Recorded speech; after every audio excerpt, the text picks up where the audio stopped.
साथियों, आज मैं जब इस मंच से अन्नदाता को भी, आप सबको भी मैं प्रणाम करता हूं और आपको यह विश्वास भी दिलाता हूं कि हमारी सरकार, क्योंकि श्रुति चौधरी जी इरिगेशन विभाग जो एक महत्वपूर्ण विभाग है उसको देख रही हैं, हम मिलकर के तो शाम के विकास में कोई कोर कसर नहीं छोड़ेंगे, इसको आगे बढ़ाने का काम करेंगे।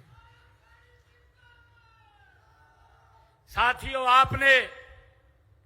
आपने जिस विश्वास के साथ हमें तीसरी बार हरियाणा प्रदेश की सेवा करने का अवसर दिया है, वह हमारे लिए गर्व का विषय होने के साथ एक बहुत बड़ी आपने जिम्मेवारी भी दी है।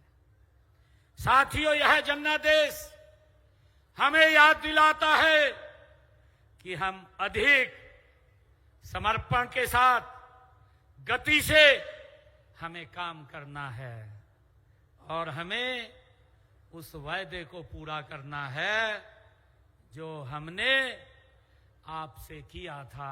साथियों, ये जनादेश हमें ये प्रेरणा देता है। साथियों, मैं बताना चाहूंगा कि आदरणीय नरेंद्र मोदी जी के नेतृत्व में हमारी सरकार, हम जो कहते हैं उसे पूरा भी करते हैं। इसी का परिणाम है साथियों, पिछले विधानसभा चुनाव के अपने संकल्प, जो 217 संकल्प हमने लिए थे, विधानसभा के चुनाव में लिए थे, उन 217 संकल्पों में से साथियों 60 संकल्पों को हमारी सरकार ने एक वर्ष में पूरा किया है और 157 संकल्पों पर प्रगति से साथियों काम चल रहा है।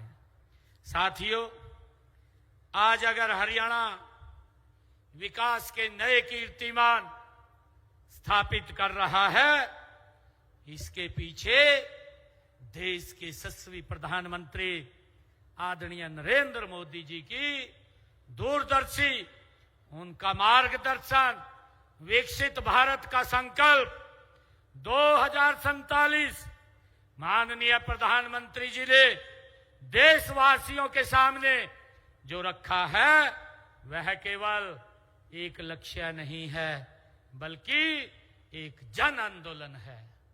साथियों, यह ऐसा संकल्प है जिसने देश का हर नागरिक इसका भागीदार है।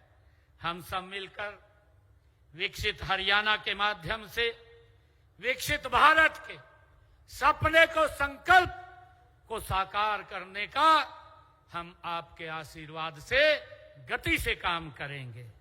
साथियों, हमारी सरकार राष्ट्र प्रथम की नीति पर चलते हुए संकट में भारतीयों के साथ खड़ी हुई दिखाई देती है। साथियों, मैं देश के यशस्वी प्रधानमंत्री आदरणीय नरेंद्र मोदी जी का आभार व्यक्त करना चाहूंगा, जो उन्होंने इस वैश्विक आपदा के अंदर भी, साथियों, जो पूरी दुनिया में पेट्रोल, डीजल और गैस के दाम बढ़ रहे हैं, उस समय के अंदर आदरणीय प्रधानमंत्री जी ने, जब पूरी दुनिया में इनके भाव ऊंचे हो रहे हैं, एक निर्णय लिया कि हम इसके ऊपर एक्साइज ड्यूटी कम करेंगे। साथियों, 10 रुपए पेट्रोल पे कम किया, डीजल पे 0 किया, ताकि मेरे देश के नागरिकों को इसके ऊपर वित्तीय भार ना पड़े, उनके ऊपर ज्यादा दबाव ना पड़े। उस दबाव को कम करने के लिए आदरणीय प्रधानमंत्री जी ने इसको कम किया है। साथियों, मैं कह रहा था कि जब कोई वैश्विक आपदा आती है, देश के यशस्वी प्रधानमंत्री आदरणीय नरेंद्र मोदी जी देश के लोगों के साथ खड़े हुए दिखाई देते हैं। चाहे कोरोना का कालखंड आया, आप सबने देखा है वो समय के अंदर जब वैक्सीन भी नहीं थी, दवाई भी नहीं थी, आदरणीय प्रधानमंत्री जी देश के लोगों के साथ खड़े थे और उन्होंने विश्व भर से जो देश के लोग हमारे वहां फंस गए थे, भारत लाने का काम नरेंद्र मोदी जी ने किया है।